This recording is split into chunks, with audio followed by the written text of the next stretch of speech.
All right. So, in thinking about kind of where what some of those questions were asking, right? There's other ways of engaging in this conversation, like who it is that we are when we drink. Are we closer to an authentic self? Are we further away from our authentic self? Where is our authentic self if we can ever find one or know one? So, so yeah, so I mean that's kind of like one of the aspects of like where we're at with this, right? And we can also have a handful of other questions that also kind of mirror this same exercise here of thinking about the nature of identity and who it is that we are when we drink. Okay, and some of the other questions are again like, I mean, it's just such a shame that we can't have this conversation live because usually it gets quite fun. Um, and I know that maybe a lot of like what we're talking about is are things that maybe some of you have experienced, um, maybe others have not experienced these kind of instances, but there are again questions worth asking here about the nature of identity in alcohol. Another thing here that again this might sound silly, and some of you might roll your eyes here, but sometimes especially if you maybe are engaged in college drinking culture and do consume alcohol, you think about kind of like the various types of drunks that there are, right? You get like a happy drunk, a sad drunk, an angry drunk, right? Maybe there's the thought that certain alcohol encourages a certain type of drunk, right? Um, and that's interesting. Okay, that's interesting to think about. Where, hypothetically, let's say if I drink a lot of tequila, I'm more inclined to become a particular kind of person, right? Or if I drink bourbon, I'm going to act a particular kind of way, right? So, like, the hold that maybe a substance has over one, contributing to how they express themselves outwardly, how they think of themselves inwardly and outwardly, is fascinating, right? Or I'm sure that kind of in various friend groups, many of you have, if alcohol consumption is part of your life, where you have this kind of experience of like, oh, yep, that's Bryce. This is how he acts when he gets drunk.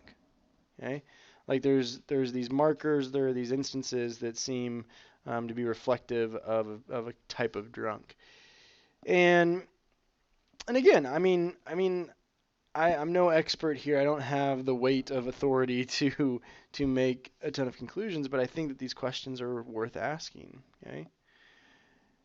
Um, and so here's what I have in my notes, and these are some questions that I would ask in class. Okay. All right. And this is my own personal kind of opinion here at times. All right. So I think one of the joys of consuming alcohol is that it might unlock part of the self that is in there, but is dormant or hidden in sober moments. Often one feels maybe more joy, laughter, connection uh, with others as the self with having consumed alcohol, right? And this is just kind of my philosophy of alcohol is that I think that it can be really powerful in bringing people together, unlike any other substance perhaps in existence. And there will be more on that kind of as we develop later. I know that there are dangers with alcohol as well, and there's also positive and negatives about the way that alcohol affects people, and again, very positive ways and negative ways. And so, like in thinking about what alcohol might, facilitate is maybe it does show more of ourselves. Maybe it shows more of our hidden selves, which can be a beneficial thing. Of course, it can be also detrimental, but still. And then again, kind of like thinking about, the nature of the various types of drunk people, the when people consume alcohol. And again, there's going to be way more factors involved here. Like maybe somebody's having a really bad day and they have a martini. Maybe that will help them. It will ease the pain of the day, but also maybe it will exacerbate the pain, right?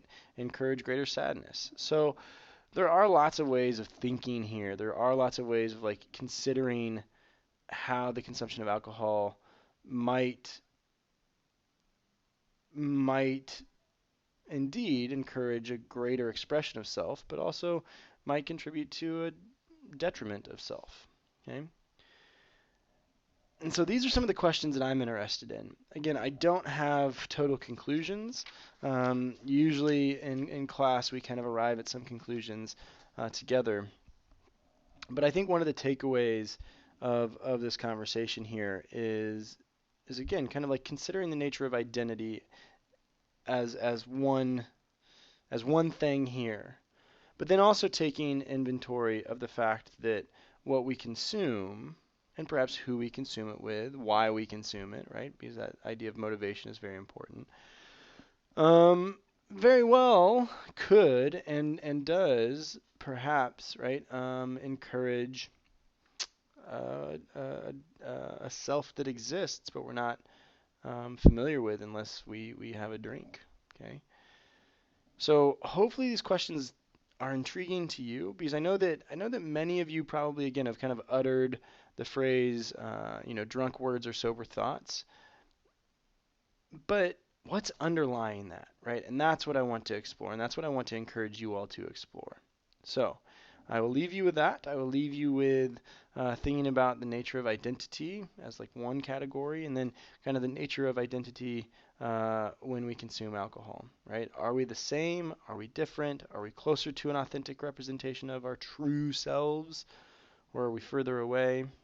Right? All of these questions I think really worth asking. Cheers.